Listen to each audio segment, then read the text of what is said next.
This is for those who stared into the holy machine and found the gears rusted, including myself. This shit show used to be about Jesus. Not the sanitized Jesus, not the corporate mascot Jesus, not the smile for the live stream Jesus, not even the buddy Christ that George Carlin put out in Dogma. I'm talking about the feral mystic from Galilee who flipped tables, broke rules, and told empire to eat shit. The Jesus who didn't need a brand manager. The Jesus who didn't need Paul's empire building back talk to explain him. But somewhere along the way even, the message got hijacked. Hijacked by Rome, by power, hijacked by men who loved hierarchy more than humanity. And if I didn't fully understand that until I lived in a church for a year inside the belly of the beast, a year watching the backstage of the holy circus, a year seeing how the sausage gets blessed, let me tell you what I learned. Most churches don't worship God, they worship control.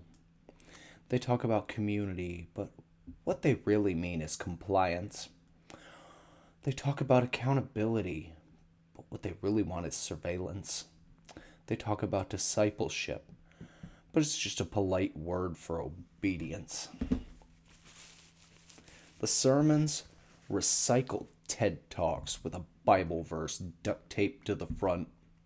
The leadership, a boardroom with better lighting. The spirituality, a performance review disguised as prayer. And the whole time, they tell you this is what Jesus wanted.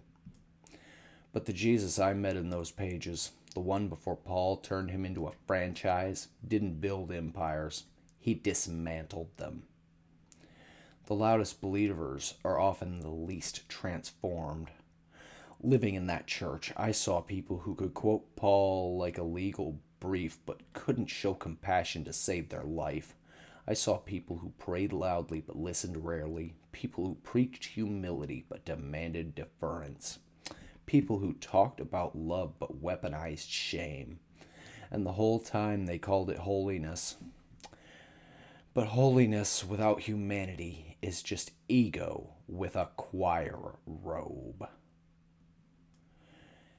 Ask about theology? Fine, but the system fears questions more than sin. Ask about Paul contradicting Jesus? That's a problem. Ask why the church budget looks like a Fortune 500 spreadsheet? Now you're rebellious. Ask why the pastor's kid gets a free pass to be an idiot? Now you're divisive. The church doesn't fear heresy. It fears independent thought. Because independent thought is the first crack in the cage.